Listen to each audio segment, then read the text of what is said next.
You're listening to the Alpha's love stories, romantic audiobooks that will make your heart race. Don't forget to subscribe for more enchanting love tales. Chapter 1. The Whispering Storm. The forest has a voice of its own, especially when a storm is brewing. It's a language of creaking branches, rustling leaves, and a deep, resonant silence that speaks of ancient things. I've always understood that language better than I've ever understood the people in my village. To them, I am Alara, the quiet one, the girl with the strange connection to plants, the one who prefers the company of the woods to the chatter of the town square. They tolerate me for my knowledge of herbs and healing, but their smiles never quite reach their eyes. There is a distance there, a wall built from their suspicion and my own solitude. But out here, in the embrace of the ancient trees, I am simply myself. The wind knows my name, and the earth feels my footsteps as a familiar comfort. Tonight, however, the forest was screaming. A tempest had unleashed its fury without warning, transforming my peaceful sanctuary into a chaotic battlefield of wind and water. Rain lashed my skin like icy needles, and my clothes were a soaked, heavy second skin. I stumbled forward, my boots sinking into the grasping mud with every step. My only light was the frequent, terrifying flash of lightning that split the sky, illuminating the path for a fractured second before plunging the world back into roaring darkness. I shouldn't have been out here. Not alone. Not with the dangerous creatures that were said to roam these woods after dark. The elders spoke of them in hushed tones, the Shadowfang pack, wolves of immense size and intelligence, who guarded their northern territories with a deadly ferocity. But old Marin's fever was spiking, and the only remedy was the midnight blooming moonshadow petal that grew deep in the ravine. Necessity is a cruel master, and it had driven me into the heart of the storm. I clutched the leather satchel at my hip, feeling the familiar shape of my grandmother's amulet through the wet canvas. It was a simple thing, a river stone worn smooth and etched with a spiral, strung on a leather cord. She gave it to me when I was a child, her voice a fragile whisper. This will guide you, Alara, when your own heart is lost. It will protect you, but only if your intentions are pure. I held onto those words now as a mantra, a tiny spark of warmth in the chilling downpour. Another flash of lightning, this one so close the air crackled with ozone. In its blinding light, I saw the edge of the ravine a second too late. The ground beneath my feet, softened by the torrential rain, gave way. I tumbled down the steep, muddy slope, a cry torn from my lee. P.S. As my body collided with rocks and exposed roots. The world was a violent, spinning blur until I landed with a jarring thud at the bottom, pain exploding in my right ankle. For a long moment, I just lay there, gasping, the wind knocked out of me. The storm raged on, indifferent to my small tragedy. Thunder rumbled, a deep, menacing growl that seemed to vibrate through the very bones of the earth. And then, beneath the roar of the wind and the drumming of the rain, I heard it. A sound that didn't belong. A high, desperate, and utterly terrified whimper. My breath hitched. I pushed myself up on my elbows, ignoring the throbbing in my ankle. I was imagining it. I had to be. But it came again, clearer this time. A plea for help, unmistakable in its distress. Using a fallen, moss-covered branch as a crutch, I hauled myself upright, biting my lip against the sharp pain. The sound led me to a tangle of thick roots at the base of a colossal oak tree, a small, dark hollow created by the violent weather. Another lightning flash, and in that stark, white light, I saw them. Two eyes, reflecting the glare. Not the eyes of a predator, but small, wide, and filled with a terror that mirrored my own. It was a wolf pup, its fur a stunning silver gray, matted with mud and rain. And it was trapped. A heavy, fallen limb had pinned its hind leg, and a rivulet of rainwater was quickly turning into a stream, threatening to drown the little creature where it lay. Every instinct, every story, every warning from the village elders screamed at me to run. This was a Shadowfang. To be found near one was a death sentence. But as those terrified eyes locked with mine, I felt my grandmother's amulet grow warm against my skin, a sudden, undeniable heat that cut through the cold. A strange calm settled over me. This wasn't a monster. This was a child, alone and scared. All right, little one, I whispered, my voice barely a breath. I'm going to help you. Please don't bite me. I dropped to my knees in the mud, the cold seeping through my trousers. My fingers worked carefully around the trapped leg, slick with rain and the pup's blood. It whimpered but didn't struggle, its intelligent eyes watching my every move. It was as if it understood. I braced my feet and pulled, my muscles straining against the weight of the waterlogged wood. With a final, groaning shift, the branch moved just enough. The pup scrambled free, only to collapse immediately with a sharp yelp of pain. Its leg was injured, and the gash on its flank was deeper than I had first thought. "You're coming with me," I said, my decision made. I couldn't leave it here. I shrugged off my heavy outer coat, ignoring the cold that instantly bit through my tunic, and gently bundled the trembling creature against my chest. Its fur was incredibly soft, and I could feel the frantic, rapid beat of its heart against my palm. As I adjusted my hold, I noticed a distinct marking on its forehead, a single, elegant streak of pure white, like a brushstroke of moonlight. My own heart stuttered. I'd heard tales of that marking. It was said to belong only to the royal bloodline of the Shadowfang. A howl tore through the storm, distant but powerful. It was answered by another, and then another, until the very air seemed to vibrate with their calls. They were searching, and they were coming closer. Fear, cold and sharp, lanced through me. I clutched the pup tighter. The village was closer, but returning with a Shadowfang pup would be unthinkable. They would see it as a threat, a prize, or a curse. My only hope was the old trapper's cabin I knew was half a mile east. Shelter. Safety. For both of us. With the pup cradled in one arm and using the branch as a crutch with the other, I began the most agonizing journey of my life. Every step sent a jolt of fire through my ankle. The wind howled, trying to push me back, and the rain blinded me. The pup remained still in my arms, a small, warm weight that kept me grounded, its quiet trust a responsibility I felt to my very core. When the dark shape of the cabin finally emerged from the gloom, I nearly wept with relief. The door hung crooked on its hinges, but it was shelter. Inside, the air was stale but blessedly dry. I laid the pup gently on a dusty wooden table and quickly worked to build a fire in the stone hearth. My hands were numb and shaking, but after several attempts, a small flame caught, grew, and began to push back the oppressive darkness. In the flickering firelight, I properly assessed the pup's injuries. The leg was sprained, but the gash was the real concern. It was clean, too clean for a rock or a fall. It looked like a blade wound. Someone had tried to hurt this little one on purpose. A protective anger, fierce and sudden, flared within me. From my satchel, I took out my precious jars of yarrow, comfrey, and pine resin. I worked quickly, cleaning the wound and applying the salve with a gentle touch. "I'm not going to hurt you," I murmured, wrapping him in my now drier coat. "But I can't keep you. When the storm passes, I have to get you back to your family." The pup's ears twitched at my words, and a small, pink tongue darted out to lick my hand. The gesture was so simple, so trusting, that a genuine smile touched my lips for the first time all night. Exhaustion crashed over me then, a tidal wave of spent adrenaline and pain. I settled on the floor near the hearth, the pup nestled safely in the curve of my body, and promised myself I would only close my eyes for a moment. The last thing I remembered was the feel of its soft, die breathing and the comforting warmth of my grandmother's amulet against my skin. I didn't mean to fall asleep. I didn't hear the storm finally begin to quiet.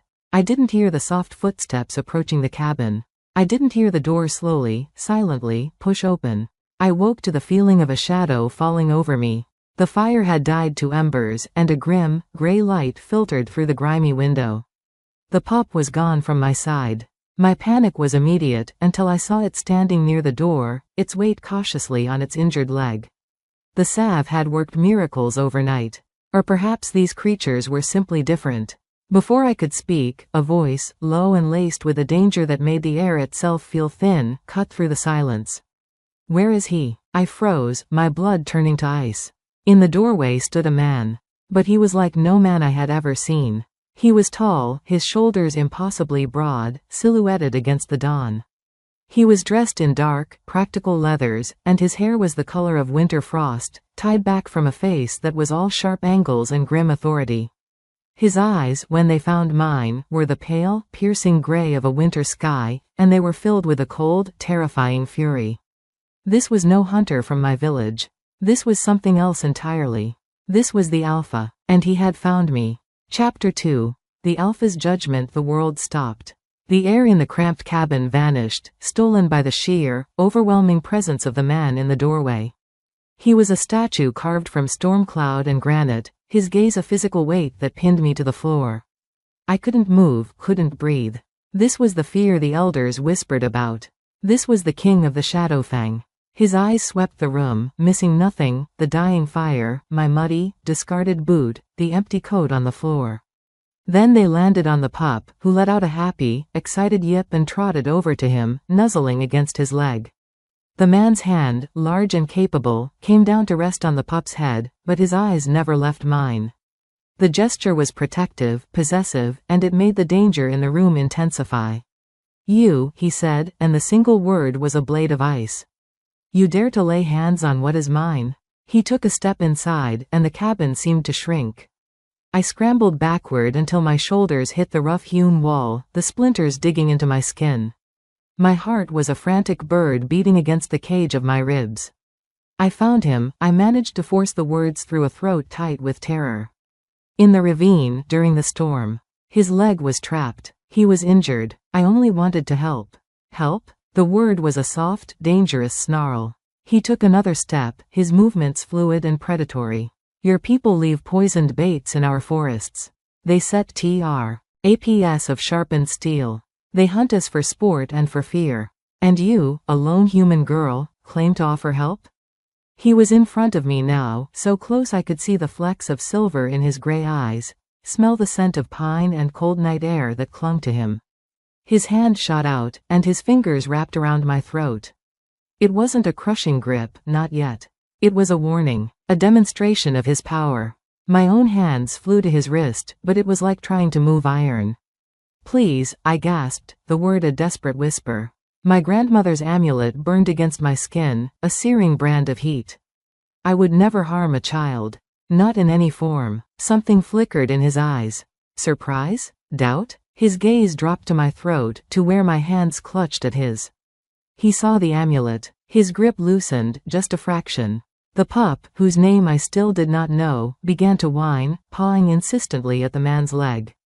He circled us, his distress obvious, before positioning his small body between me and the Alpha, facing his leader with a determined little growl. The Alpha's jaw tightened. Lycos returned to the others. The pup, Lycos, ignored him. He looked back at me, then up at the Alpha, his whine turning almost argumentative. The man's nostrils flared, and his gaze returned to me, sharp and assessing. He was reading the room, reading the story told by the healing herbs on the table, the lack of any cage or rope, the way Lycos was defending me. His fingers uncurled from my throat, and he took a deliberate step back. The relief was so profound my knees buckled, and I slid a few inches down the wall. "You used medicine on him," he stated, his voice still cold, but the murderous edge was gone. "A salve. For the wound." I nodded, my hand going to my throat where the ghost of his grip still lingered. "And I freed his leg. That's all. I swear it on my life." He studied me for a long, silent moment, his eyes tracing the lines of my face, the mud on my clothes, the fear I couldn't hide. Outside, the howls began again, closer now, surrounding the cabin. His pack had arrived. "What happens now?" I asked, my voice trembling. "Now," he said, his tone final, "you will come with me." Dread coiled in my stomach. No one who went into the territory of the Shadowfang ever returned. Why? Because Lycos is not merely a pup. He is my nephew, my heir, and you have touched him. His eyes narrowed. You have knowledge you should not possess. The wound you treated was made by a silver blade. Such injuries fester and weaken our kind for weeks. Yet his is nearly sealed. There is more to you than you claim, human. He turned and walked out of the cabin, clearly expecting me to follow. When I hesitated, he paused at the door and looked back, his expression utterly impassive. "You can walk out on your own, or I can carry you out unconscious. The choice is yours. But my pack is waiting, and their patience is far thinner than mine." Lycos nudged my hand with his cold nose, his eyes looking up at me with what I could only interpret as encouragement. The amulet at my chest pulsed warmly, a silent, steady reassurance. I had saved a life. That had to count for something. I'll come, I said, pushing myself away from the wall and standing as straight as I could, despite the throbbing in my ankle. But I expect to be returned safely once you are satisfied. A shadow of something, amusement, crossed his stern features. Bold words from a trespasser. He turned and disappeared into the morning light. Taking a deep, shaky breath, I followed him out of the cabin. The world outside was washed clean, glittering with raindrops caught in the dawn sun. The forest was breathtakingly beautiful, a jeweled tapestry of green and gold. And standing in a loose, silent circle around the cabin were the wolves. There were 7 of them. They were enormous, their fur shades of gray, silver, and charcoal. They were not like any wolves I had ever seen in sketches or described by hunters. They carried a palpable intelligence in their watchful eyes, a stillness that was more threatening than any snarl. They parted without a sound as the alpha approached, their deference clear. One wolf, larger and darker than the rest with a vicious scar running across his muzzle, let out a low, rumbling growl the moment he saw me. The sound vibrated in my bones. "Stand down, Riven," the alpha commanded without even looking at him. The dark wolf, Riven, fell silent, but his hostile gaze remained locked on me. "They don't seem to share Lykos's opinion of me," I observed quietly, my voice barely carrying. The alpha glanced over his shoulder. "They trust my judgment. For now, that is enough." Lykos bounded ahead, transforming in a shimmer of light that made me blink. One moment he was a wolf pup, the next he was a young boy of perhaps 7 or 8, with the same silver-gray hair and that distinctive white streak falling across his forehead. He ran to a female wolf with unusual amber eyes, who immediately began nuzzling him, checking his healed wound with obvious relief before turning her gaze to me. Her look was not hostile, only deeply curious. "His mother," the alpha explained. "My brother's mate. She has been half mad with worry." A pang of sympathy shot through me. "I'm glad he's back with her. Are you?" His tone was skeptical. "Or do you regret losing your prize?" My temper, frayed by fear and pain, finally snapped. I risked my life for him. I could have left him to drown or be taken by hunters. Instead, I carried him through a storm on a sprained ankle and kept him safe all night. If you are determined to see a villain in me, then nothing I say will matter. The wolves around us tensed, their postures becoming rigid. But the alpha merely looked at me, a new, appraising light in his eyes. "You have courage," he said finally. "Foolish courage, but courage nonetheless." He turned to the pack. "Riven, scout ahead. Ensure our path is clear." The dark wolf hesitated, clearly reluctant to leave his alpha alone with me, but after a tense moment, he melted into the trees with a silence that was unnerving. "Now," the alpha said, turning his full attention back to me. "The truth. Your ankle is injured. I can smell the inflammation." I shifted my weight, wincing. "It's just a sprain. I can walk. 3 miles, he challenged. Uphill, through dense forest. My heart sank. The journey would take us deep into their territory, further from any hope of quick rescue. "I'll manage." Before I could protest, he closed the distance between us and, in one smooth motion, swept me into his arms. I gasped, my hands instinctively gripping the leather straps across his broad chest. "What are you doing?" "Expediting our journey," he replied, his voice impassive. He began to walk, his stride not even faltering with my weight. "I have no desire to spend the day watching you limp through my lands. Put me down. I am perfectly capable of walking." "Are all humans this stubborn?" he mused, "or is it a particular talent of yours?" He adjusted his grip, holding me more securely. "Save your strength. You will need it when we reach Silvervale." Silvervale. The name was like a whisper from a legend. "Your home?" "Our home," he corrected. "And yes, few humans know its name. Consider it a privilege." The way he said it made it clear it was anything but.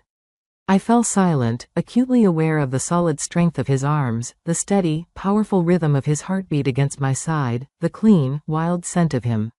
It was disconcerting, this strange intimacy with a creature I had been taught to fear since childhood. Lykos, back in his wolf form, and his mother padded alongside us. The female wolf maintained a watchful distance, her amber eyes never leaving her son. "Does she have a name?" I asked, nodding toward her. The alpha's pace didn't change. "Lyra. She was human once, before she chose our way." The revelation stunned me into silence. The stories always said the Shadowfang were born, not made. That their power was an ancient bloodright. He glanced down at me, reading my astonishment. That surprises you? Your tales get many things wrong. It serves us to let the misconceptions stand. And you? I ventured, emboldened by the bizarre situation. Do you have a name, or shall I just call you Alpha in my thoughts? His eyes met mine, a flash of stormy gray. He hesitated. Quote, Kale, he said, the name a low rumble. Though you would do well to use my title when others are present. Kale. The name suited him, short, strong, and edged with danger. I stored it away, a small, secret piece of him. And you? He asked, his tone deliberately casual. What do they call you in your settlement of herb gatherers and wolf haters? The barb was deliberate, but I answered honestly. Alara. Just Alara. No family name? None worth claiming, I said, the old pain surfacing briefly. My parents died when I was young. My grandmother raised me. After she was gone, I lived where I was needed. Something shifted in his expression. Not softening, but a subtle change in the hard lines of his face. Your knowledge of herbs, he said after a moment. It is unusual for one so young. Necessity is a harsh teacher, I replied. Indeed. His tone suggested he understood more than I was saying. And the amulet you wear? It has power. I felt it when I touched you. My hand went to the smooth stone. It was my grandmother's. She said it would guide and protect me if my intentions were pure. And do you believe that? I looked at Lycos, trotting happily beside us, his wound already a fading pink line. I believe there are forces in this world we don't understand. Whether the amulet channels them, or just reminds me of her wisdom, I can't say. But Lycos is safe, so perhaps there is truth in her words. Kale's gaze lingered on me, thoughtful and assessing, before he looked ahead. Perhaps. We continued in silence after that, the forest growing denser and the land steeper as we climbed into the northern mountains. Despite my pride, I was grateful for his strength. The terrain would have been impossible for me alone. By midday, the trees began to thin, revealing rocky outcrops and stunning views of the valley far below. My settlement looked like a child's toy village, small and insignificant. They'll be searching for me, I said softly, more to myself than to him. Will they? His voice was devoid of emotion. Would they risk venturing this far north for one missing healer? The question stung because I knew the answer. I was useful, but not essential. Not loved. No, I admitted, my voice quiet. They won't come. Something like grim satisfaction flickered in his eyes. Then there is nothing to compel your swift return, is there? Before I could answer, Riven reappeared, loping toward us with urgent purpose. He stopped before Kale, and a silent communication passed between them. Kale's expression hardened. I understand, he said, though Riven had made no sound. Then, to my surprise, he set me gently on my feet, his hand on my elbow steadying me as I winced.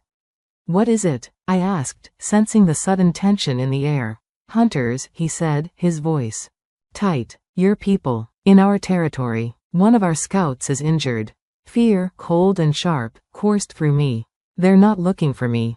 They wouldn't dare come this far. Yet here they are, he countered, his voice cold. 5 men, armed with silver-tipped arrows. Moving with purpose. His eyes narrowed. A coincidence? Or did you somehow lead them here? I didn't. I protested, horror dawning. I had no way to contact anyone. You found me asleep in that cabin. Lycos moved to stand beside me, a low growl in his throat, as if in support of my claim. Kale's gaze shifted between us, calculation in his eyes. Wait here with Lyra, he commanded. Riven and I will deal with this. Deal with them? I broke off, my stomach churning. You're going to kill them. They entered our territory armed with weapons designed to kill my kind, he replied, his voice dangerously soft. What would your people do to a wolf found skulking around your settlement? He had a point, a brutal one, but I couldn't accept it. Please, I urged, grabbing his arm without thinking. They're ignorant, not evil. Send them away with a warning. Spill their blood and you'll only confirm every fear my people have. There will be more hunters, more silver, more death. Kale looked pointedly at my hand on his arm until I released him, my face flushing. You defend those who would see you dead for helping us, he observed. Your loyalty is perplexing. It's not loyalty. It's humanity. Please, Kale, show them mercy. A muscle worked in his jaw. He looked from my pleading face to Riven's impatient stance. Finally, he gave a sharp nod. We drive them back. No bloodshed unless they force it. Relief washed through me so strongly my legs felt weak. Thank you. Don't thank me yet, Alara, he warned, his gray eyes holding mine. Your future among us remains undecided. With that ominous statement, he and Riven disappeared into the trees, leaving me alone with Lyra on the mountainside. I sank onto a rock, the reality of my situation crashing down. I was injured, miles from home, at the mercy of creatures I'd been taught to fear. And now, men from my own village were threatening to shatter any chance of peace before it could even begin. Lyra moved closer, settling on the ground near my feet. It was a protective gesture, I realized, though whether she was protecting me or guarding me, I still couldn't tell. All I could do was wait, and hope that the Alpha King, Kale, would keep his word. The fate of those hunters, and perhaps my own, now rested in his hands. Chapter 3. The hidden city. Time stretched, each second feeling like an hour. The forest was eerily quiet, the normal sounds of birds and insects silenced, as if the very woods were holding their breath, waiting for the outcome of the sea. On frontation below, I sat on the cold stone, my injured ankle throbbing in time with my frantic heartbeat. Lyra, the she-wolf with the amber eyes, remained a silent, watchful sentinel beside me. Her presence was strangely calming, a steady anchor in the storm of my fears. I thought about the hunters.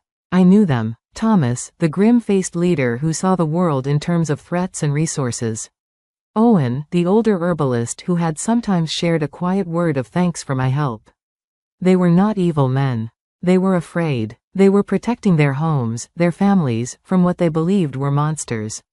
I had believed it, too, until I had looked into Lykos's terrified eyes and seen not a monster, but a child. Now, I was caught between them.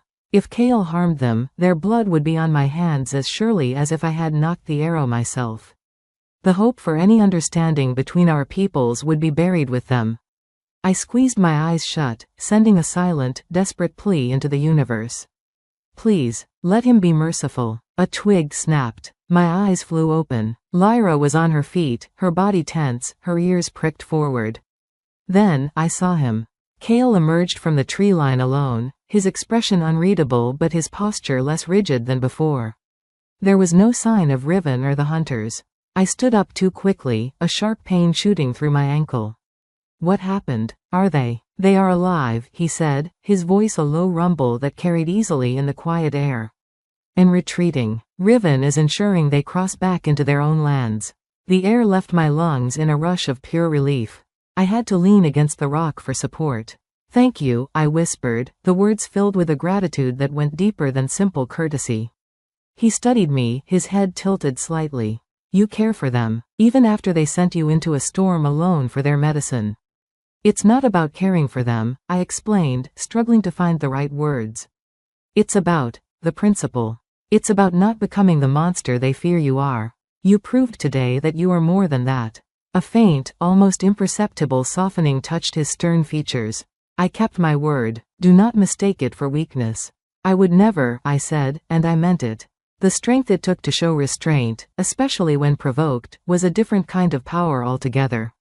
It was the power of a king, not just a warrior.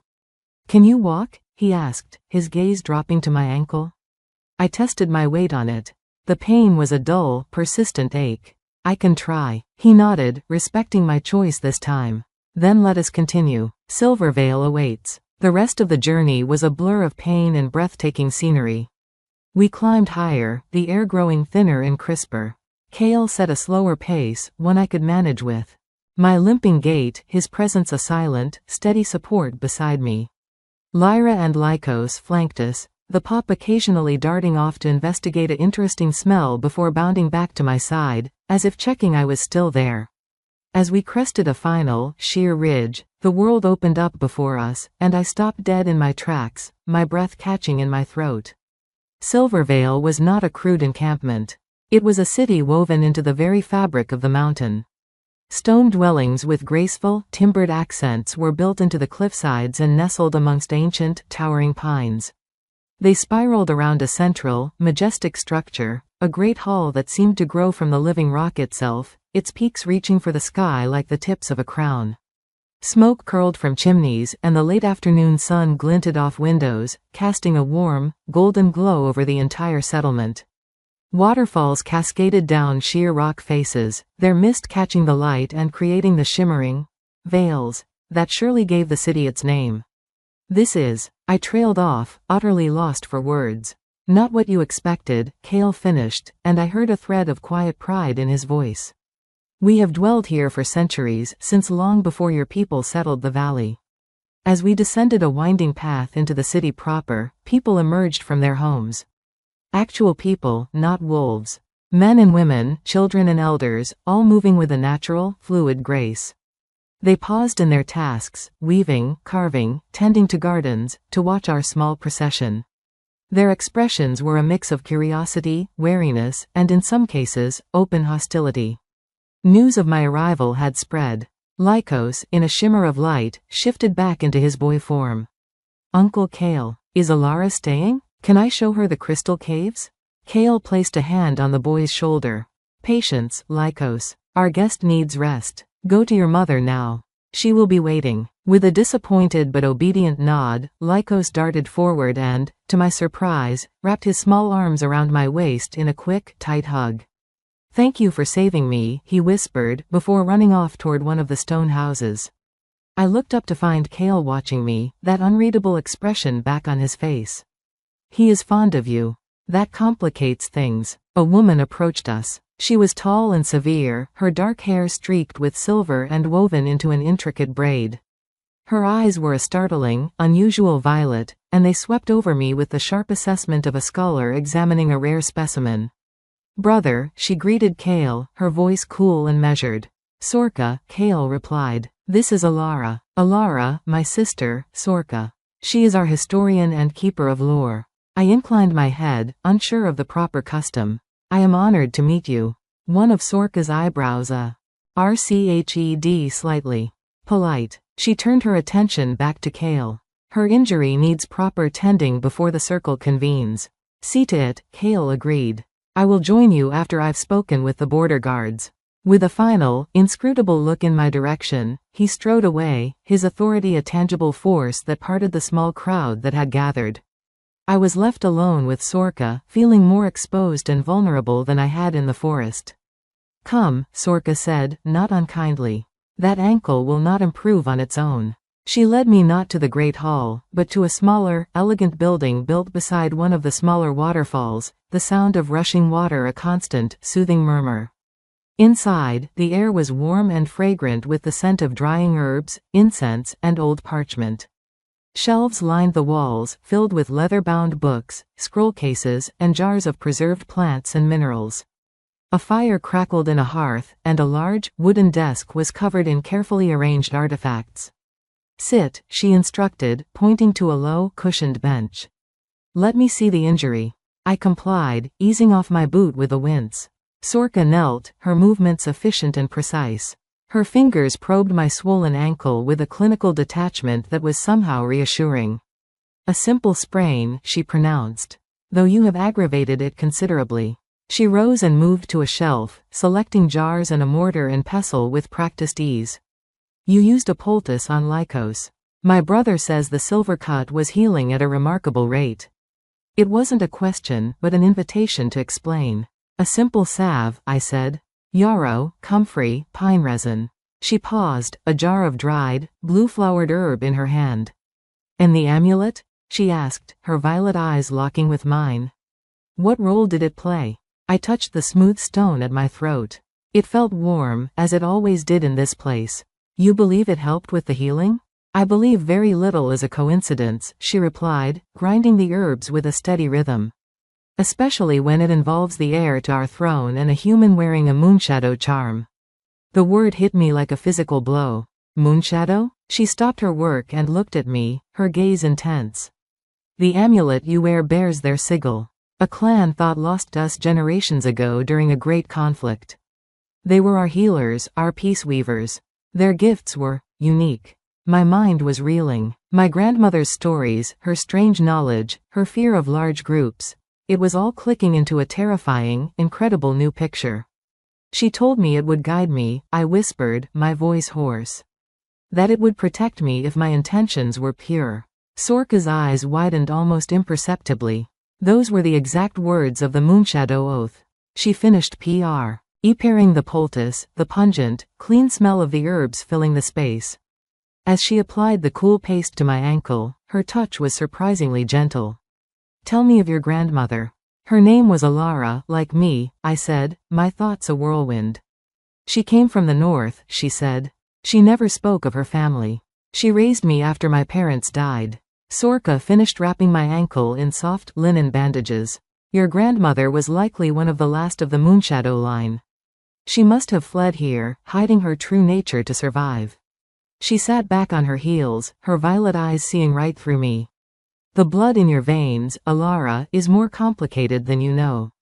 The door to the chamber opened suddenly, and a young man stood there, breathless. Lady Sorka, you're needed at the north gate. The hunters, they've circled back. There's been an incident. Sorka's expression hardened. She stood, gathering a small pouch of supplies. Stay here, rest, do not wander. Before I could ask any of the 1,000 questions screaming in my mind, she swept from the room, leaving me alone with the crackling fire and the staggering weight of her revelation. Moonshadow. The name echoed in my soul. I was not just a human who had stumbled into their world. I was somehow, impossibly, a part of it. And as I sat there in the silent, ancient room, I knew that my journey was only just beginning.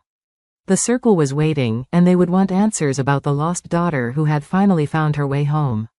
Chapter 4. The Circle of Elders. The silence in Sorka's chambers was deafening. The only sounds were the crackle of the fire and the distant, ever-present rush of the waterfall. My mind reeled, trying to process the impossible truth Sorka had laid before me. Moonshadow. It wasn't just a name, it was a key, unlocking a hidden door in my own history. My grandmother's secretive nature, her profound knowledge of healing, her fear of crowds and loud noises. It all made a terrible, wonderful sense. She hadn't just been a wise woman from the north.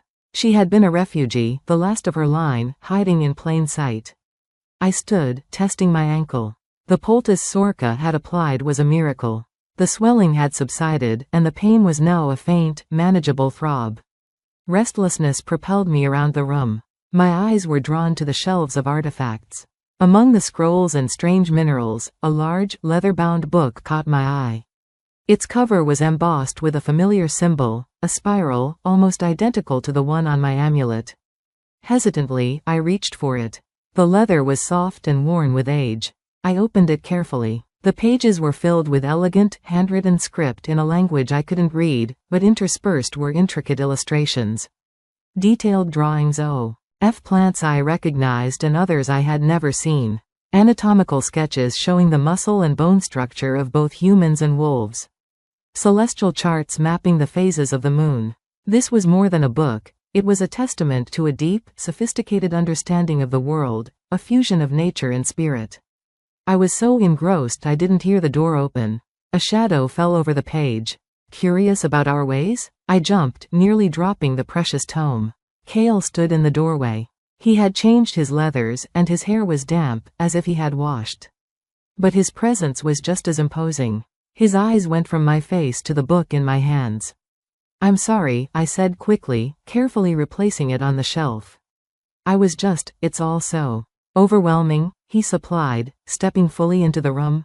He moved with that same predatory grace, but the fury I had first seen in the cabin was gone, replaced by a watchful, intense curiosity. Your sister told me about the Moonshadow clan, I said, my voice barely a whisper. Is it true? He studied me for a long moment, his gray eyes seeming to weigh my very soul. The amulet is genuine. The bloodline, while diluted, is likely true as well.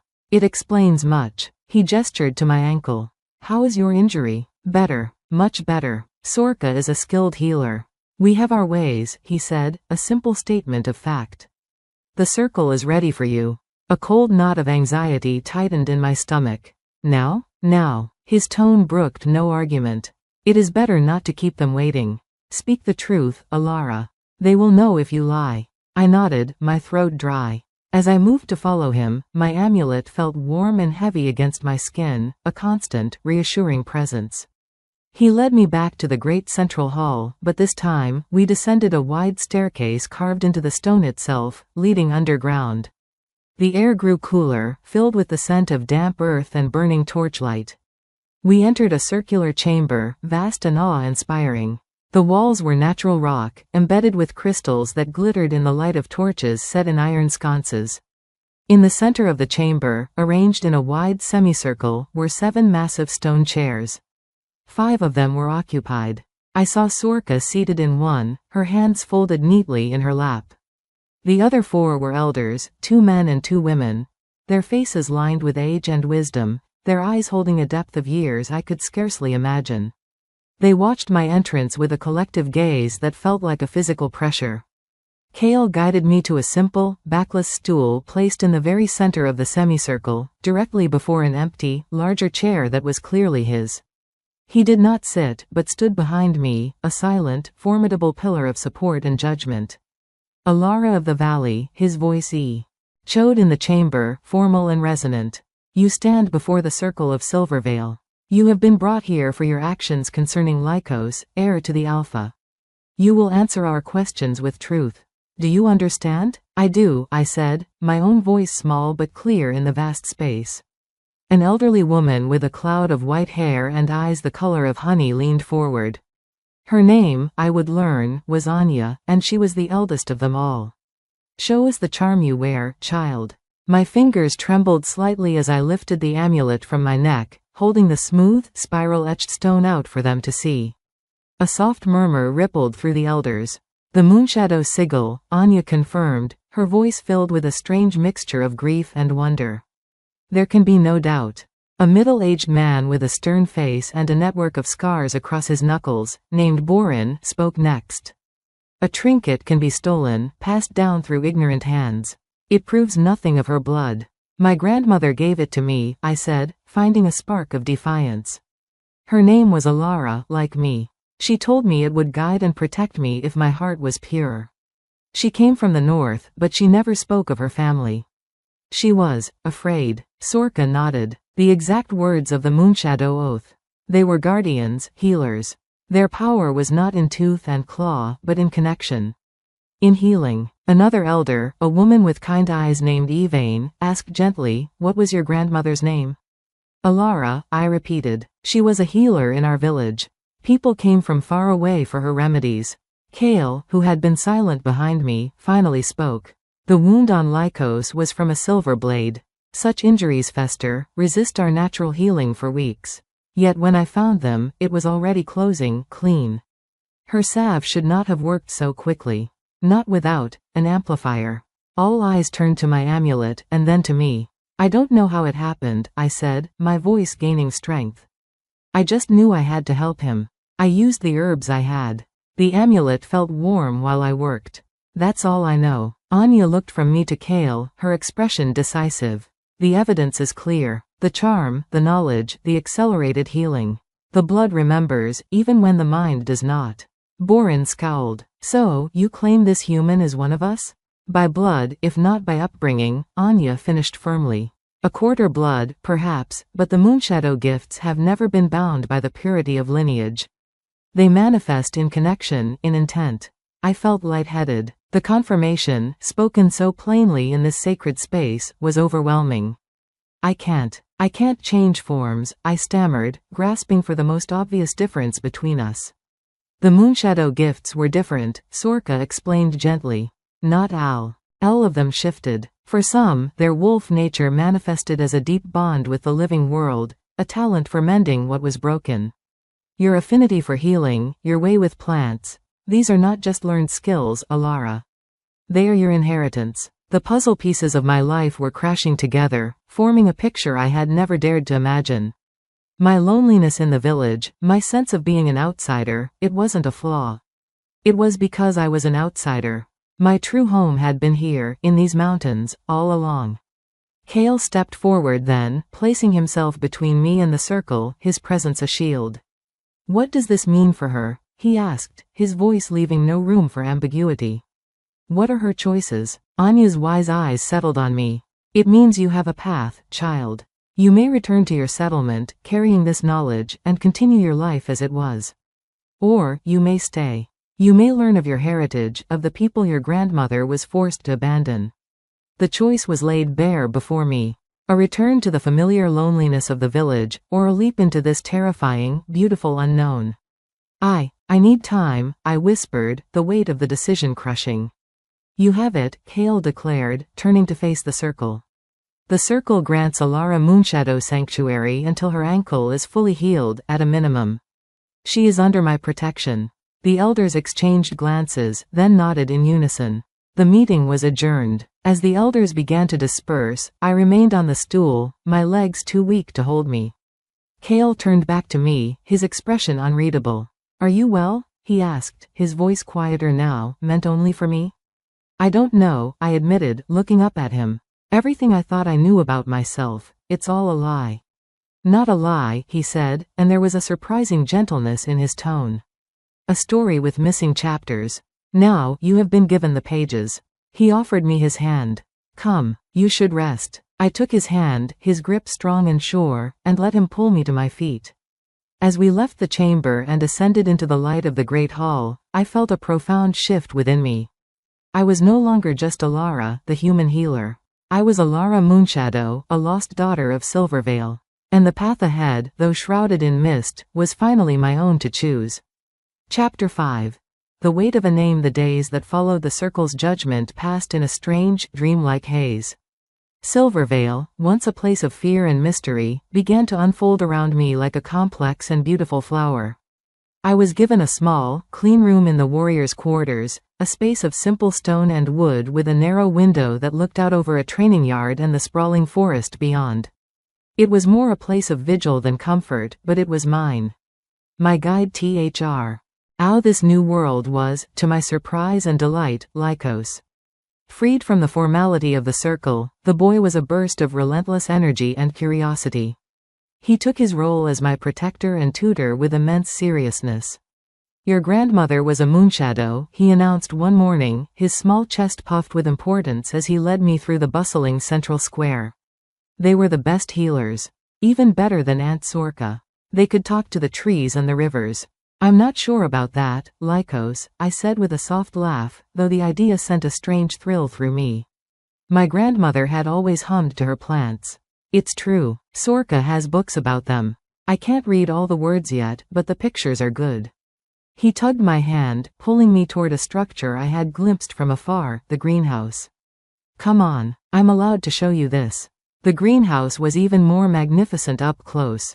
It was a cathedral of glass and ancient timber, built over a natural hot spring.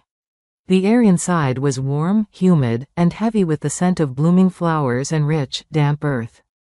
Plants I had only read about in my grandmother's tattered journals grew in lush profusion. Silver-leafed ferns unfurled next to flowers that pulsed with a faint, bioluminescent glow. Lycos pointed to a vine with delicate, bell-shaped purple flowers. This one is for deep wounds. The kind that won't close. He then moved to a shrub with iridescent blueberries. And this, you have to be very careful with this. Aunt Sorka uses just a tiny bit for the pain of the first shift. Too much, and you sleep forever. I looked at him, impressed. You know a great deal for someone so young. He beamed with pride. I'm going to be Alpha one day, like Uncle Kale. But I want to be a healer, too. He says a good leader must know how to build and how to mend, not just how to fight. The wisdom in that, coming from a child, struck me deeply. It was a side of Kale I had not seen, not just the warrior king, but the teacher, the uncle. I saw little of Kale himself in those first few days. He was a distant figure, often glimpsed across the training grounds, drilling with his warriors, or in deep conversation with the circle members. But his absence was a presence in itself. I was constantly aware that I was here under his protection, by his decree. It was a shield, but it felt precarious, as if his attention could be withdrawn at any moment, leaving me exposed. Sorka, however, became a constant in my new routine.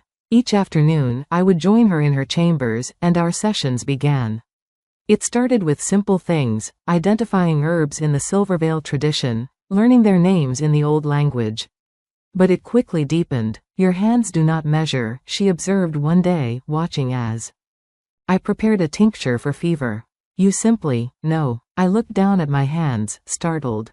She was right. I had been adding pinches of dried willow bark and meadowsweet without using a scale, my movements guided by an instinct I hadn't even been aware of. The blood remembers, Sorka said softly, repeating her words from before. The moonshadows did not learn healing from books alone. They felt it. They listened to the needs of the body, of the spirit. Your grandmother must have taught you in the same way, without you even realizing it. She showed me her books, the ones Lycos had mentioned. I couldn't read the flowing script, but the illustrations were a revelation. There were diagrams of energy pathways in the body, similar to the ones my grandmother had sketched in the dirt for me as a child. There were charts linking the potency of herbs to the phases of the moon. It was a validation of everything I had ever felt but could never explain. My ankle healed completely, far faster than any injury I'd ever had. Sorka attributed it to her poultices and my heritage. Your body knows this place, Alara. It is responding to being home. The word home echoed in my heart. Was this home? It felt more like it than the village ever had. Here, my strangeness was not a flaw, it was a legacy. On the third day, the reality of the outside world intruded. I stood at the edge of the settlement, looking down at the valley. Thomas's deadline was tomorrow. Return, or be considered lost. The choice that had seemed so immense in the circle chamber now felt simple. There was no choice at all. My future was not down there. It was here, among these people, in this stone and timber city in the clouds, with this incredible history thrumming in my veins. I felt a presence beside me before I heard him. I didn't need to turn. I knew it was Kale. Your thoughts are heavy, he said, his voice a low rumble beside me. I was thinking about tomorrow, I admitted. About going back, and? I turned to look at him then. The setting sun cast his sharp features in gold and shadow. I'm not going back to stay. I have to go, to explain, to gather my things. But I belong here. He studied my face for a long moment, his gray eyes searching. You are certain? Yes. He gave a single, slow nod. Then I will arrange an escort to accompany you. For your safety. I don't think they would hurt me, I said. I do not trust them to let you leave a second time, he replied, his tone leaving no room for argument. Not now that they know where you have been. The protectiveness in his voice sent a warm flutter through my chest. Thank you, Kale. Do not thank me yet, he said, a familiar warning. The path you have chosen is not an easy one. There will be those here who still see a human, not a moo. End shadow. And there will be those down there who see a traitor. I know, I said, my voice steady. But it's my path. He was silent for a moment, the two of us watching as the last sliver of sun disappeared behind the distant peaks. When you return, he said, his voice softer than I had ever heard it, there will be a gathering. The full moon rises tomorrow night. We celebrate the cycles of life. We remember those we have lost, and we honor those we have found. He turned his head, and his gaze was so intense it stole my breath. I would have you there, Alara Moonshadow. If you choose to return to us.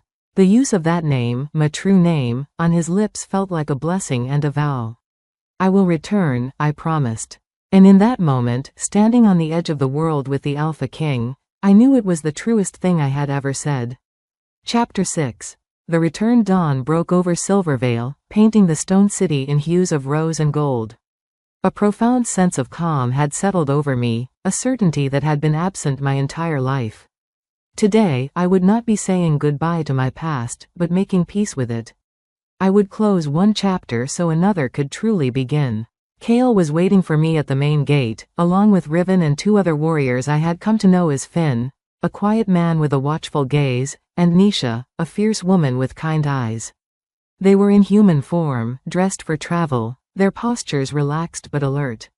We will remain within the tree line, Kale stated, his tone leaving no room for negotiation. You will have your conversation. If you are not back by midday, we will come for you. The protective declaration, once so intimidating, now felt like a shield. I won't be long. There is little for me there anymore. He gave a curt nod. Trust your instincts, Alara. They are stronger than you know." With those words as my armor, I turned and walked down the familiar path, leaving the safety of Silvervale behind. The forest felt different now. I could hear the subtle language of the woods more clearly, the warning chatter of a squirrel, the direction of the wind, the specific scent of water from a hidden spring. My heritage was awakening, tuning my senses to a frequency I had only ever faintly heard. As I approached the outskirts of the village, the first people to see me stopped in their tracks. Whispers began to ripple outwards, a wave of surprise and suspicion preceding my every step. I kept my head high, my back straight, my grandmother's amulet a familiar weight against my skin. Owen was the first to approach, his weathered face a mask of relief and confusion. Alara, by the skies, we thought. He trailed off, his eyes scanning me from head to toe. "You look different." I offered him a small, genuine smile. "I am different, Owen. But I am still myself." Before he could reply, Thomas emerged from the meeting hall, his expression hardening into a grim mask. He was flanked by 2 other hunters. "So, the wolves let their pet return," he said, his voice cold and sharp. "Or did they send you back to spy?" A small crowd was gathering now, their faces a mixture of curiosity and fear. "They are not wolves, Thomas. They are people, and they didn't let me do anything. I was free to leave." I kept my voice calm, a placid lake against his rocky shore. "I went to them for healing, and in doing so, I found the truth about myself." "Truth?" he scoffed, taking a step closer. "What truth is that? That you've turned your back on your own kind?" My hand rose to touch my amulet. Several of the older villagers gasped, recognizing it. "Aleliana's charm," murmured an elderly woman named Hesta. "She always said it came from her kin in the north." "The Moonshadow clan," I confirmed, my voice carrying clearly. "My grandmother was one of them. She fled here after her family was destroyed. She hid who she was to survive." The revelation sent a shockwave through the crowd. Owen's eyes widened in dawning understanding. "The stories. The healers who could speak with nature. You're saying you're one of them?" "I carry their blood," I said, meeting his gaze. "Diluted, but true. It explains my gifts, doesn't it? Why I've never quite belonged here." Thomas's face darkened with fury. "So you've come to declare your allegiance to those beasts?" "I've come to gather my belongings and to say a proper goodbye," I replied, my tone firm but not unkind. "The Shadowfang are as much my people as you are. More so. My place is with them." I began to walk toward my small hut at the edge of the village. The crowd parted for me, their silence more powerful than any shout. I could feel Thomas's hostile gaze burning into my back. Inside the simple dwelling, the air was stale and held the ghost of a life that no longer fit me. I moved efficiently, gathering the few things that held meaning: my grandmother's journal, a small pouch of her favorite seeds, the carved wooden box that held a lock of her hair and my mother's wedding ribbon. Everything else, the pots, the bedding, the simple furniture, could stay. It belonged to the girl I had been, not the woman I was becoming. Owen appeared in the doorway, his expression sad. "You're truly leaving us, then?" "I've found where I belong," I said softly, tying my bundle. "But this does not have to be an end, Owen. I can still help. The distance is not so great. I can bring remedies, offer advice." He smiled, a tired, wistful thing. "The distance in miles, perhaps not. But the other distances." He gestured vaguely. "Thomas and his followers will not accept this. They will see it as a betrayal." "They don't have to accept it," I said, stepping past him into the sunlight. "They only need to not stand in my way." Outside, Thomas and his hunters had formed a loose blockade. "This isn't over," Thomas said, his hand resting on the hilt of his knife. "Those creatures have poisoned your mind." "The only poison here is fear, Thomas," I said, my patience wearing thin. "I've seen both sides. The violence must end. My grandmother's family once served as peace weavers between our peoples. Perhaps it is time for that tradition to return." Before he could retort, movement at the forest's edge caught everyone's attention. Kale had stepped out from the trees. He stood tall and silent, a formidable silhouette against the green, his presence a clear, unspoken statement. He had grown impatient. Thomas's hand tightened on his knife. "Don't," I warned, my voice sharp and clear. "He means no harm, but he will defend what is his." Thomas's eyes snapped back to me, blazing with anger. And you belong to him now? Is that it? I belong to myself, I stated, my voice ringing with a newfound authority. But I have chosen my path, and it leads back to Silvervale. I looked at the faces of the people I had known my whole life. This does not have to be a war. It can be a beginning. The choice is yours. For a long moment, nobody moved. Then, with a grunt of disgust, Thomas stepped aside. Go then, he spat. But know that my duty is to protect this settlement. Whatever you have become, remember that. I know, I said, holding his gaze. And I respect your duty, even as I follow my own. With my head held high and my heart finally at peace, I walked away from the village. I didn't look back. My future was waiting for me at the edge of the woods. As I approached, Cale's stern expression did not change, but I saw the approval in his eyes. He fell into step beside me, and together, we disappeared into the embrace of the forest, leaving my old life behind forever. Chapter 7. The full moon gathering the forest welcomed me back like a long-lost daughter. The tension that had gripped my shoulders in the village melted away with every step deeper into the trees. Cale walked beside me, a silent, powerful presence. He didn't speak, but the silence between us was no longer filled with threat or uncertainty. It was a comfortable, shared quiet, broken only by the sounds of the woods and the steady rhythm of our footsteps. You handled that with more grace than they deserved, he said finally, his voice a low rumble that blended with the forest's hum. I owed them that much, I replied. They were my community, even if I never truly belonged. I don't want to leave behind a legacy of bitterness. He glanced at me, a flicker of that same, unreadable emotion in his eyes. You speak Lee. K, a leader. Like a peace weaver. The title, once belonging to my ancestors, sent a shiver through me. I only speak as someone who has seen how fear can twist good people. As we neared Silvervale, the energy in the air began to change. A palpable sense of anticipation hummed through the settlement. People were moving with purpose, carrying baskets of food, arranging logs for a great bonfire in the central clearing, and hanging shimmering lanterns from the trees. The usual daytime activities had given way to preparations for the night's celebration. Lycos came sprinting towards us, his face alight with excitement. You're back. You're really back. Now you can see the gathering. It's the best night of the year. I laughed, the sound feeling light and free. I'm looking forward to it. Come on, I'll show you what to wear. He grabbed my hand and began pulling me toward the living quarters, but stopped and looked up at Cale with sudden solemnity. Uncle, may I? Cale's lips twitched in what was almost a smile. You may. See that she is brought to the great hall when the moon crests the eastern peak. Lycos whooped with joy and tugged me away. He led me not to my sparse room, but to Sorka's chambers. Inside, laid out on a low table, was a garment of the softest gray wool, embroidered at the cuffs and hem with silver thread in patterns that echoed the spirals on my amulet and the phases of the moon. For you, Sorka said, appearing from her study. It was our mother's. She would be honored to see it worn by a moonshadow returned to her people. I was speechless. I reached out and touched the fabric, my fingers tracing the exquisite silver embroidery. It's beautiful. Thank you, Sorka. She helped me into the dress. It fit as if it had been made for me. The wool was warm and comfortable, and wearing it felt like being embraced by the spirit of the woman who had come before me, Cale and Sorka's mother, an alpha queen who had welcomed a lost healer into her family. When I was ready, Lycos, now dressed in a formal tunic, escorted me to the great hall. The transformation was breathtaking. The vast space was lit by countless candles and torches, their light reflecting off the embedded crystals in the walls, making the entire hall glitter like a starry sky.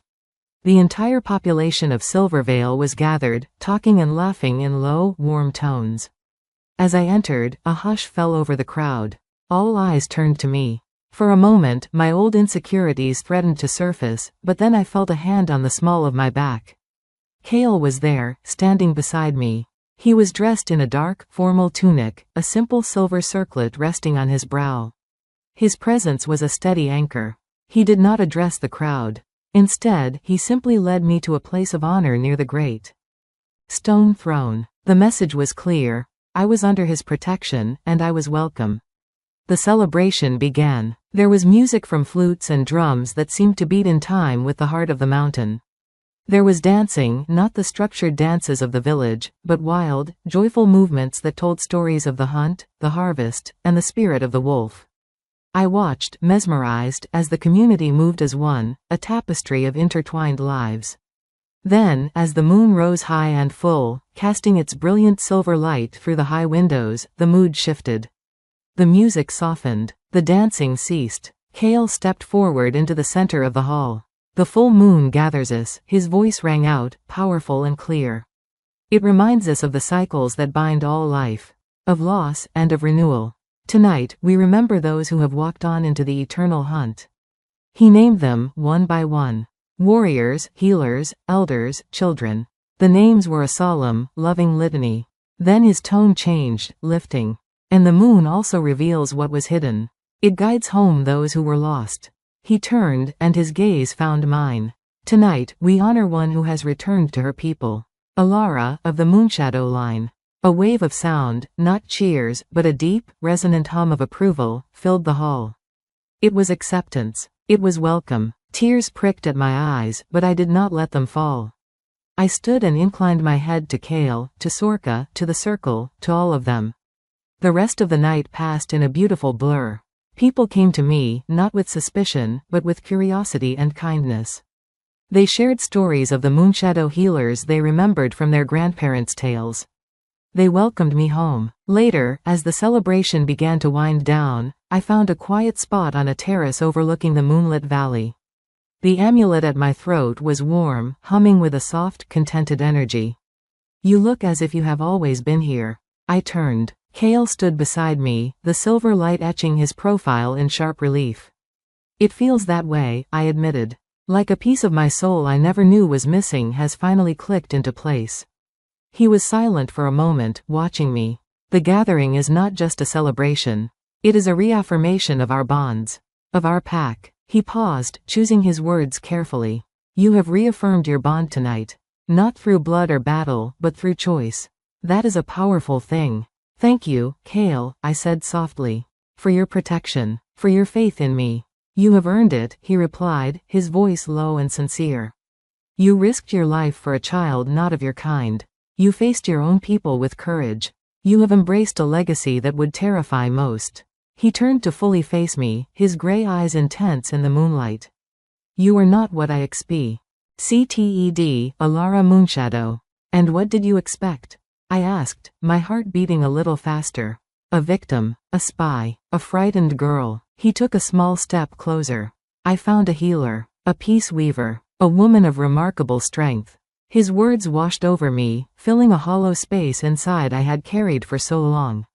We stood there in the moonlight, the sounds of the fading celebration behind us, the future stretching out before us, full of mystery and promise. The lost daughter had not only come home, she had found a place at the Alpha King's side. And for the first time, I dared to wonder what that truly meant. Chapter 8. The first lesson. The morning after the gathering, Silvervale felt different. It was no longer just a place I was staying, it was my home. The nods from the people I passed were warmer, the smiles more genuine. I had been accepted. My new life began in earnest that day. Sorka summoned me to her chambers after the morning meal. The air was thick with the scent of drying lavender and sage. "The time for simple identification is over," she stated, her violet eyes holding a new intensity. "Your blood has awoken. Now, we must teach you to listen to it." She led me to a part of the greenhouse I had not yet seen, a secluded corner where the air shimmered with moisture from a small, hot spring. Here, the plants were different. They seemed to pulse with a faint, inner light. "This is heartleaf," she said, pointing to a plant with velvety, deep green leaves that beat with a soft, golden rhythm. "It does not just heal physical wounds. It mends a fractured spirit, soothes a heart heavy with grief." I stared, mesmerized. How do you use it?" "You do not use it, Alara. You ask it for its aid."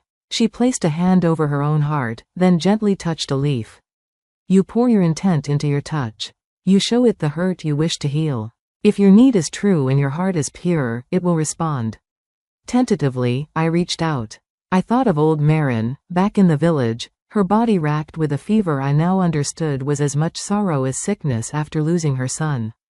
I focused on that image, on the desire to bring her peace, and let my fingers brush the heartleaf. A wave of warmth flowed up my arm, followed by a profound, soothing calm. The leaf's golden pulse brightened for a moment, and a single, tear-shaped dewdrop formed at its tip. Sorka carefully collected it in a tiny crystal vial. "That is its gift," she whispered. A single drop in her tea would bring her a night of dreamless sleep and comfort. Awe washed over me. This was not herb craft. This was communion. The next plant was a silvery vine that seemed to absorb the light. "Moonwhisper," Sorka said. "It does not grow in soil, but in moonlight. It helps those who are lost, who cannot find their path, whether in the woods or in their own lives." She taught me for hours. We moved from plant to plant, and with each one, I felt a new connection spark to life within me. I learned to feel the subtle energy that flowed through all living things, to distinguish the vibrant hum of health from the discordant rasp of illness. It was like learning to see in a color I never knew existed. In the afternoon, my lessons took a different turn. Kale found me in the greenhouse. "It is not enough to heal," he said, his presence immediately shifting the energy in the room. "You must also understand what you are healing from. You must understand us." He led me to the training grounds.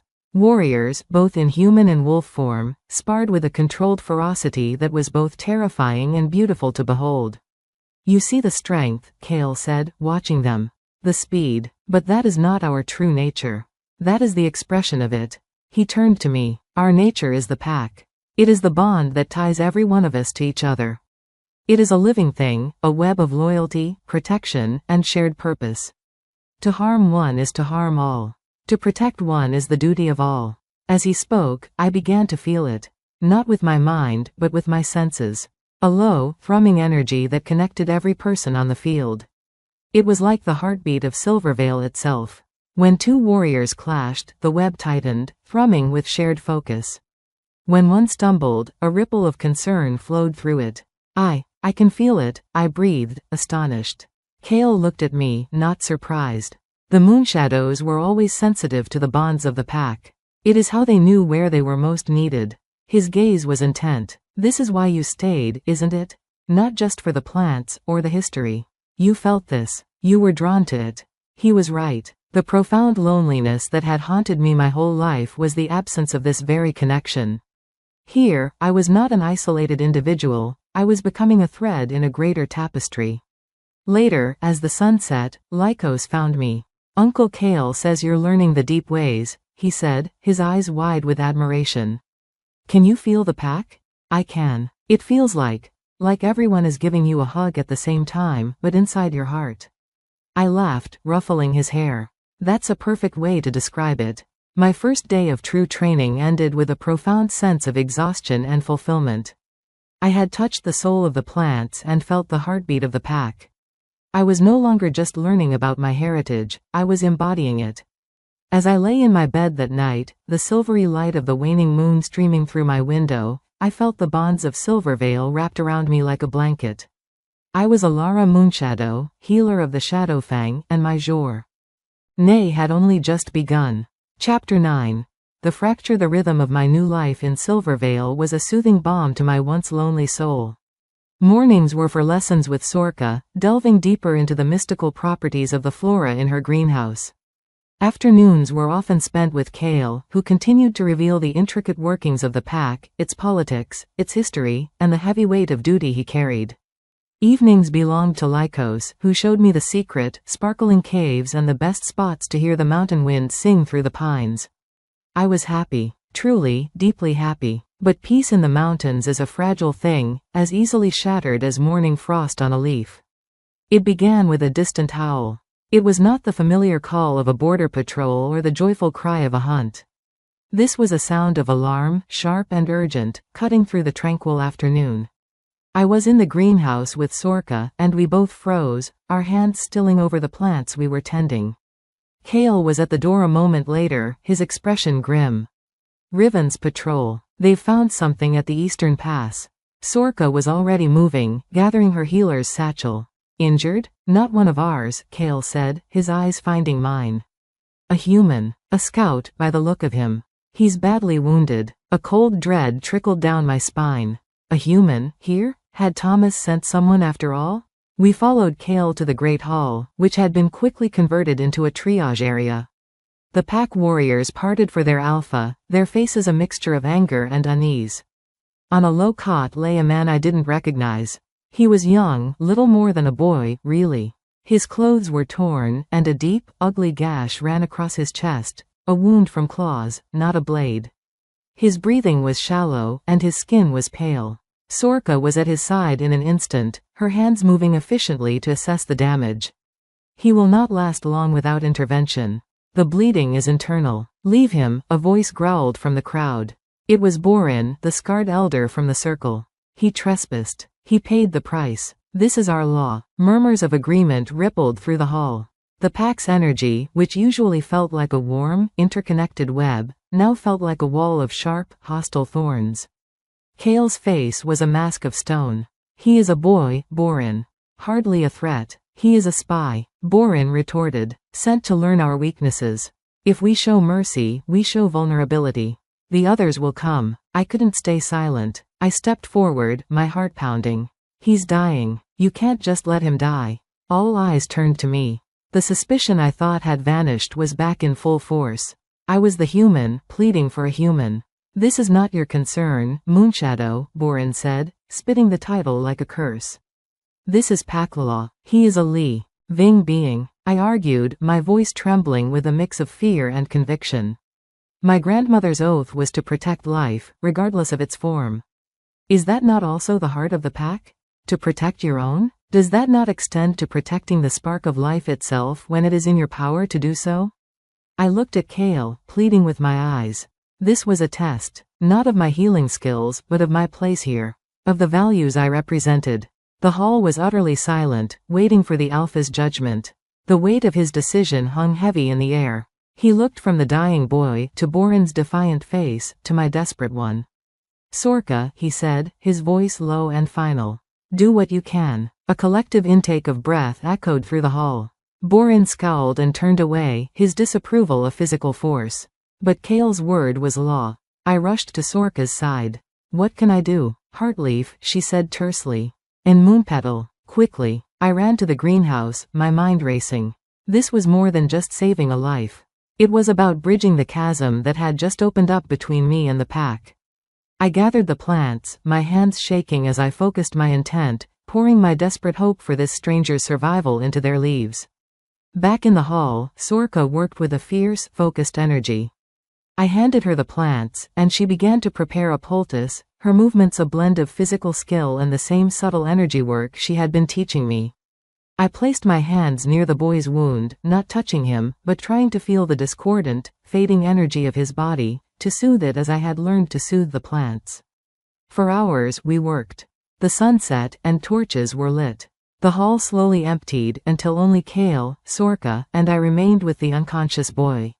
Finally, Sorka sat back, wiping her brow. Her face was pale with exhaustion.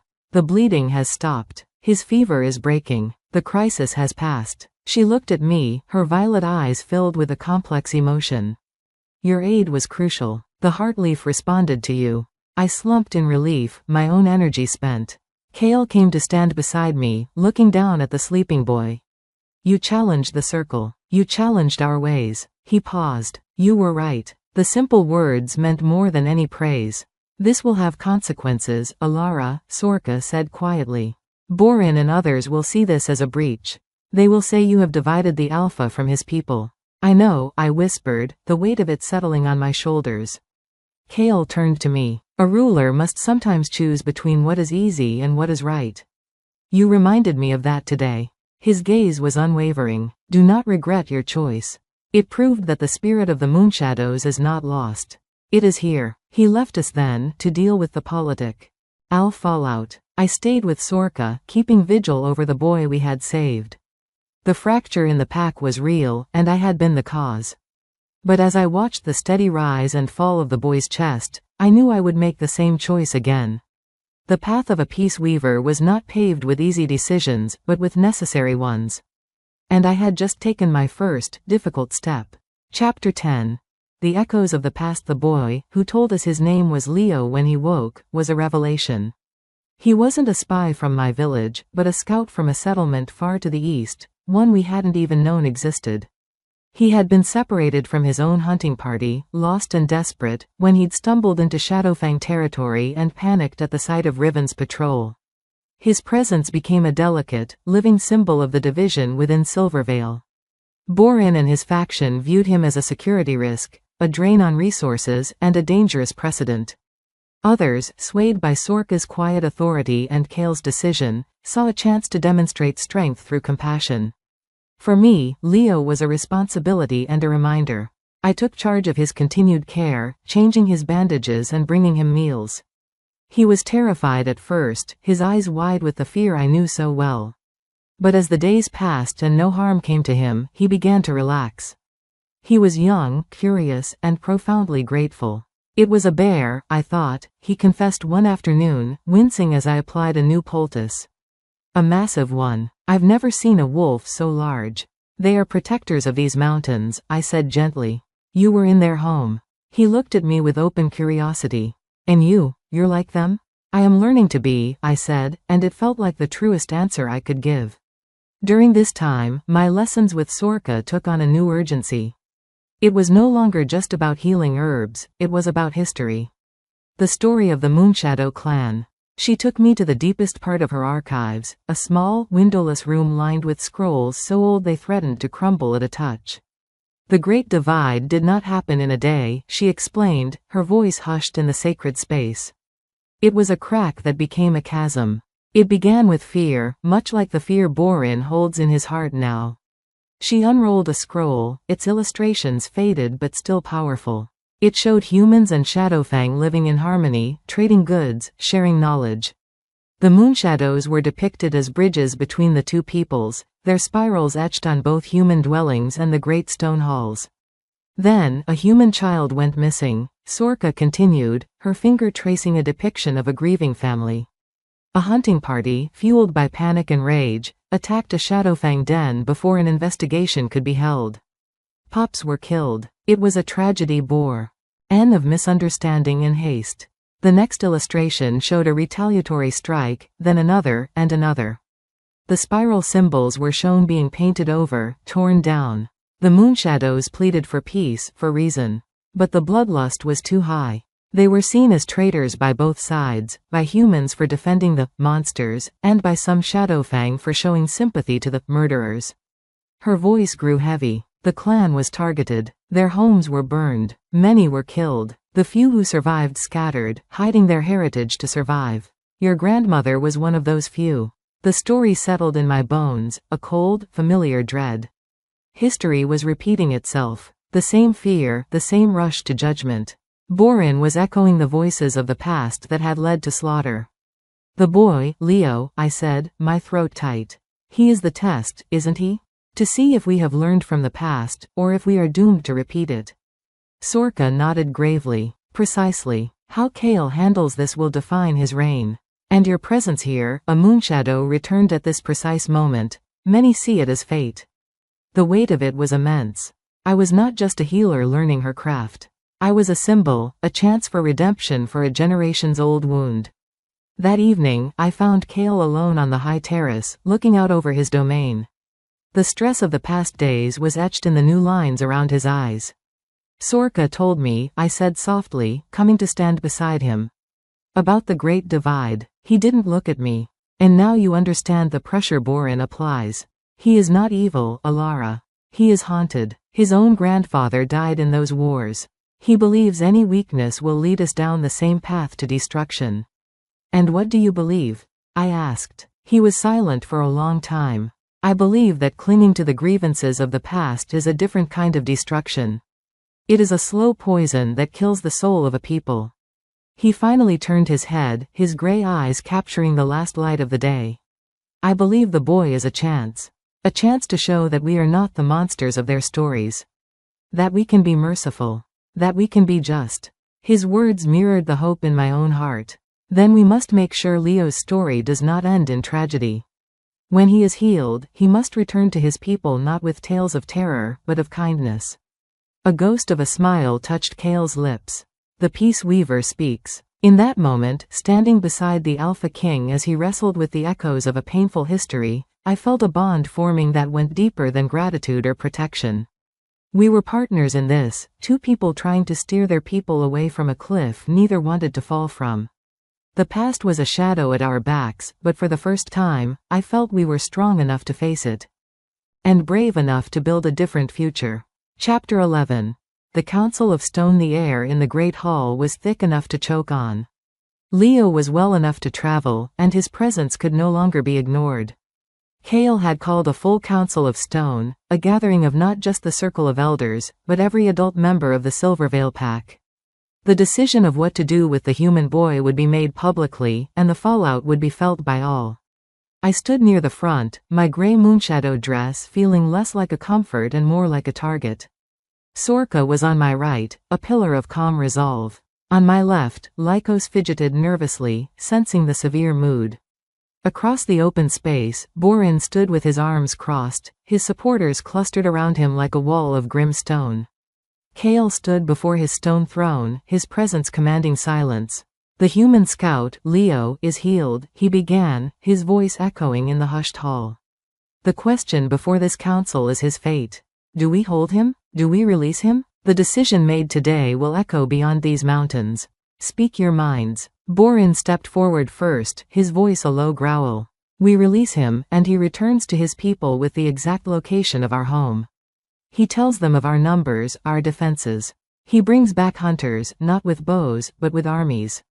Mercy today is suicide tomorrow. The human stays. He is our insurance." A rumble of agreement came from his faction. The old fear was a living thing in the room. Then, a younger warrior I knew as Nisha stepped forward.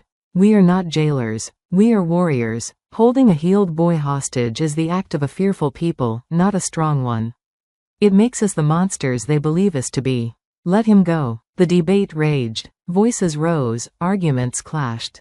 It was the great divide playing out in miniature, the same fears and passions that had torn our peoples apart generations ago. I watched Kale, his face impassive, taking it all in. He was letting his people vent their fears, but the weight of the final decision was his alone. My heart hammered against my ribs. I knew I had to speak. I was the bridge. I was the reason this was even a debate. I took a step forward, and a sudden hush fell. All eyes turned to me, filled with expectation, suspicion, and a flicker of hope. "I am Alara Moonshadow," I said, my voice clear and steady, though my knees trembled. "My grandmother fled this place to survive a war that started much like this. With fear. With a single act of violence that spiraled into a chasm of blood and hatred." I looked at Borin, not with anger, but with understanding. "Your fear is valid, Elder. It is born from loss, from a history of pain that I am only beginning to comprehend." I then turned my gaze to the rest of the pack. "But we cannot let the past dictate our future. Leo is not a weapon. He is a messenger. What message do we want him to carry? That the Shadowfang are cruel captors? Or that they are a people of honor and mercy, who saved a lost boy's life when they could have ended it?" I walked to the center of the circle, turning to face them all. "I was that lost girl once. I came to you in fear and ignorance. You showed me kindness. You showed me a home. You showed me that I belonged. That act of grace changed my entire world. It can change his, too. And through him, it can begin to change the world beyond these mountains." I looked directly at Kale. "We have a chance to write a new story. One that doesn't end in fire and loss. Let Leo return to his people. Let him tell them that the legends are wrong. Let him be the proof that peace is possible." I stepped back, my piece said. The silence that followed was profound. I had laid my heart bare before the entire pack, staking my newfound place here on this single, fragile hope. Kale looked out over his people, his gaze sweeping across every face. He let the silence stretch, allowing my words to settle. "The Moonshadow speaks wisdom," he said, his voice resonating with finality. "We are defined not by the fears others have of us, but by the choices we make. We chose to save a life. Now, we will choose to trust that act of compassion can sow a seed that fear cannot destroy." He stood to his full height, the Alpha King in his power. "The human, Leo, will be escorted to the edge of our territory at first light. He will be given supplies and safe passage. This is my decision." A ripple of relief, of tension released, moved through the hall. It was not unanimous, Borin's scowl deepened, but it was decisive. The law of the Alpha had been spoken. As the council dispersed, Kale came to my side. "You spoke not as a human or a Shadowfang, but as one of us," he said quietly. "You spoke for the pack." His words filled me with a warmth that banished the last of my fear. The fracture was not healed, but a bridge had been built across it. We had chosen the harder, brighter path. And as I stood there in the great hall, surrounded by the people I now called my own, I knew that the echoes of the past did not have to dictate our future. We had just taken the first, courageous step into a new one. Chapter 12. The Parting Gift. The dawn mist clung to the mountainside like a soft, gray veil. A small group assembled at the main gate of Silvervale to see Leo on his way. Kale was there, a symbol of official sanction. Riven and Nisha were to be his escorts, their expressions carefully neutral. Sorka and I stood together, and Lycos, ever present, hovered at my side, his small face serious. Leo looked overwhelmed. He was dressed in clean, simple traveling clothes provided by the pack, a pack of food and a waterskin slung over his shoulder. The fear in his eyes had been replaced by a dazed gratitude. He approached Kale first and bowed his head, a gesture of deep respect. "Thank you, Alpha, for my life." Kale gave a single, regal nod. "Travel safely, Leo of the Eastern Settlement. Remember the path you take from this place. Remember that you leave with your life, by our choice." "I will," Leo promised, his voice fervent. He then turned to Sorka and bowed again. "Lady Healer, I owe you my life. I will not forget your skill, or your kindness." Sorka inclined her head. "Go in health." Finally, he came to me. His eyes, now clear and focused, held mine. "Alara." He seemed to struggle for words. "They told me what you are. What you did for me. You spoke for me." He swallowed hard. "I was taught to fear the shadows in these mountains. I never thought I would find a friend in them." Tears pricked at my eyes, but I smiled. "The world is full of stories, Leo. You have a new one to tell now. Tell it well." He nodded, understanding the weight of my request. He was not just a boy returning home, he was an ambassador of a truth nobody in his world believed. As a final gesture, I held out my hand. In my palm lay a small, leather pouch. "This is a parting gift. Inside is a powder made from heartleaf and moonpetal. If anyone in your settlement is suffering from a deep sorrow, a grief that will not lift, a single pinch of this in their tea will bring them a night of peaceful rest. Use it wisely." It was more than a remedy. It was a token of trust, a piece of Silvervale's magic entrusted to the outside world. Leo took the pouch as if it were made of the finest glass, his hand trembling slightly. He closed his fingers around it and pressed it to his heart. "I will guard this with my life," he whispered. "And I will use it only for good. I swear it." With a final, long look at all of us, he turned. Riven and Nisha fell into step beside him, and the three figures disappeared into the swirling mist, heading down the mountain. We stood in silence for a long time after they had vanished, listening to the fading sound of their footsteps. "He will keep his word," Lycos said, his small voice surprisingly confident. "I can feel it." I placed a hand on his shoulder. "I believe he will, too." Kale looked down at me, his expression unreadable. "You took a great risk, giving him that medicine. If it is misused, I trust him," I said simply. "And we must start somewhere.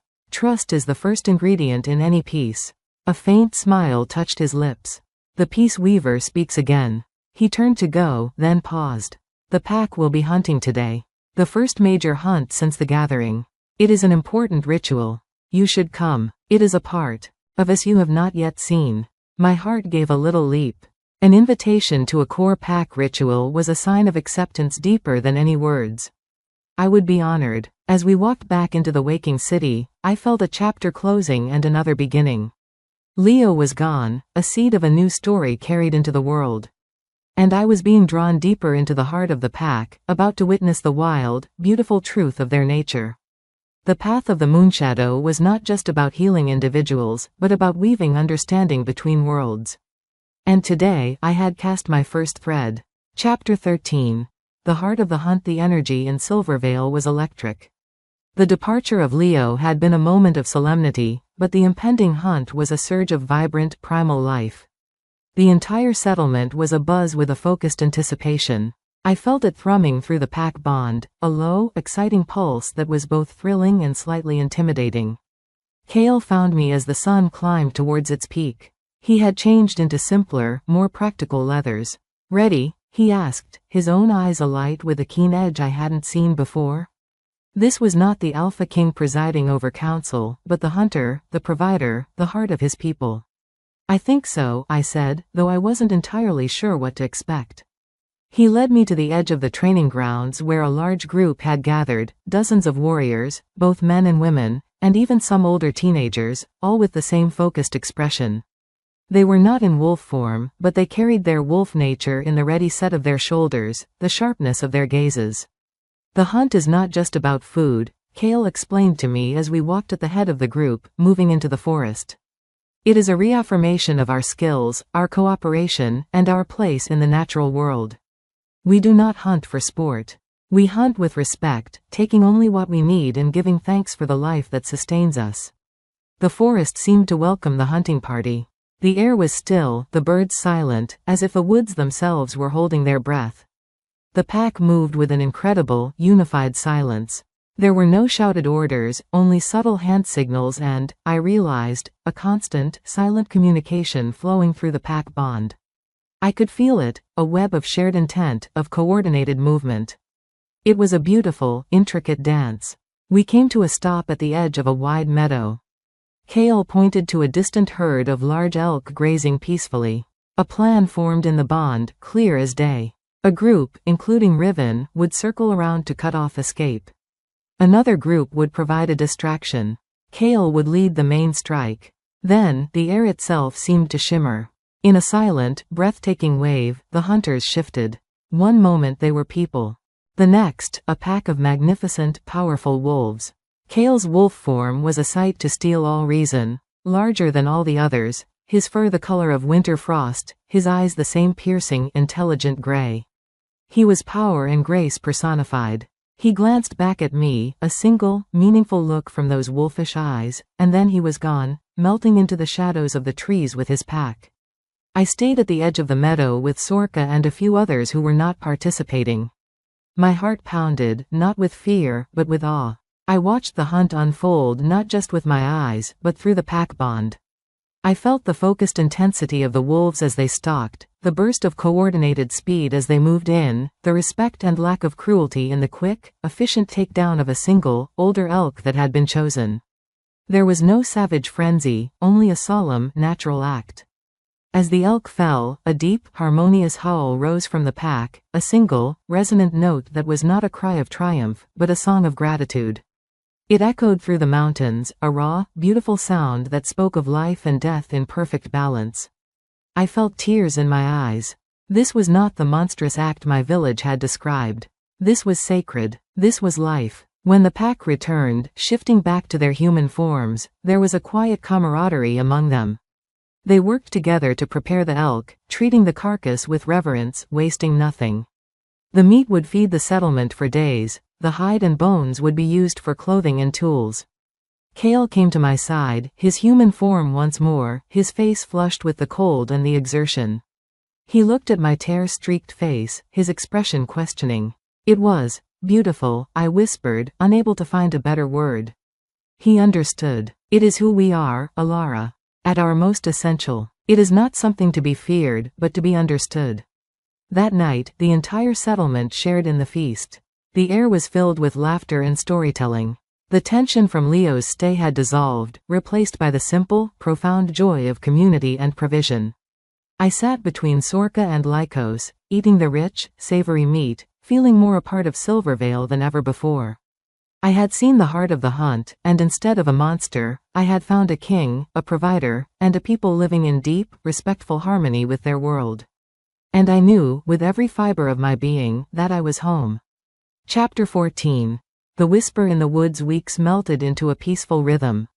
The memory of Leo faded into a hopeful footnote, and the fracture caused by his presence seemed to mend, though a faint scar remained in Boren's wary silence. I had become a seamless thread in the tapestry of Silvervale. My days were a balance of intense study with Sorka, whose lessons now delved into the very flow of life energy, and quiet moments with Lycos, whose boundless energy was a constant delight. My time with Kale, however, had changed. The formal lessons on pack structure were over. Now, our interactions were quieter, more personal. We would walk the high terraces at dusk, discussing everything from the migration patterns of the northern birds to the heavy responsibilities of leadership. I found myself not just listening to him, but understanding him. I saw the weight he carried, not as a burden, but as a duty he loved. And in turn, he listened to me. He valued my perspective, my human insight tempered by my growing connection to the pack. It was during one of these walks that the peace shattered. We were on the northern ridge, the one that offered a view of the distant eastern forests where Leo had come from. A sharp, discordant feeling shot through the pack bond, a jolt of alarm and pain. Kale froze beside me, his head snapping up. "Riven's patrol," he growled, his body tensing. "They're under attack." My blood ran cold. "Hunters?" "Worse," he said, his voice grim. "The scent is wrong. It's not human. It's Blightwood." I didn't know the word, but the venom in his tone was enough. He was already moving, shifting into his wolf form in a blur of motion.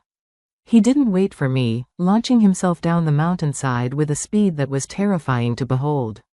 The hunt was on, but this was no ritual. This was war. I stood there, frozen for a moment, the echo of that painful jolt from the bond still vibrating through me. I couldn't fight. I couldn't keep up with them. But I was a healer. Where there was a fight, there would be wounds. I turned and ran, not after Kale, but towards the healer's hall. "Sorka," I yelled, bursting through the door. "The Northern Patrol. They're attacked." She was on her feet in an instant, her eyes wide. "Blightwood? I don't know what that is." Kale said the scent was wrong. Her face paled. "The corrupted ones," she whispered, a true fear in her eyes I had never seen before. She began grabbing supplies with frantic speed, stuffing poultices, bandages, and vials of potent remedies into satchels. "They are outcasts, Alara. Shadowfang who were twisted by dark magic, who revel in pain and chaos. They have not been seen in these woods for a generation." We ran together, following the trail of distress that pulsed through the pack bond like a bleeding wound. The forest was a nightmare of twisted shadows. The usual peaceful sounds were gone, replaced by an eerie silence and the distant, chilling sounds of snarls and cries of pain. We found them in a small clearing. It was a scene of chaos. Kale and his warriors were locked in combat with a group of other wolves. But these wolves were wrong. Their fur was matted and patchy, their eyes glowed with a sickly yellow light, and their movements were jerky, unnaturally aggressive. The scent of rot and old blood hung heavy in the air. Riven was down, a deep gash on his flank, struggling to get up. Nisha was fighting back to back with another warrior, desperately holding off two of the corrupted beasts. And Kale. He was a whirlwind of frost and fury, taking on three of them at once. He was magnificent and terrifying, all his power unleashed. But one of the Blightwood wolves, larger than the rest, lunged from his blind spot. Its claws, black and jagged, raked across Kale's shoulder before he could fully turn. A cry was torn from my lips. I felt his pain through the bond, a searing, hot agony that was laced with something dark, something poisonous. Sorka was already moving, shouting orders, her voice cutting through the chaos. But my eyes were locked on Kale. He dispatched the corrupted wolf with a final, powerful blow, but he staggered, his leg buckling under him. The wound on his shoulder was already turning an ugly, purplish black, the flesh around it withering. The remaining Blightwood wolves, seeing their leader fall, let out eerie, yipping howls and melted back into the forest, vanishing as quickly as they had come. The fight was over, but the damage was done. I rushed to Kale's side as he shifted back to his human form, his face pale and clammy. "Kale," he grimaced, clutching his shoulder. "The claw, it's poisoned. Blightwood venom." Sorka was there a second later, her face grim as she examined the wound. "This is bad. The venom attacks the spirit as much as the body. It feeds on life energy." She began applying a poultice, but the black tendrils of the infection continued to spread, slowly, relentlessly. I could feel it too. Through the pack bond, Kale's vibrant, powerful life force was flickering, being choked by a creeping darkness. The entire pack felt it, a wave of fear and despair washing over them. Their alpha was falling. No, I whispered, my hands hovering over the wound. I could feel the corrosive, hungry darkness of the venom. It was unlike any illness or injury I had ever felt. It was alive with malice. My grandmother's amulet burned against my skin, not with warmth, but with a searing, urgent heat. I remembered her words. It will guide you when your heart is lost.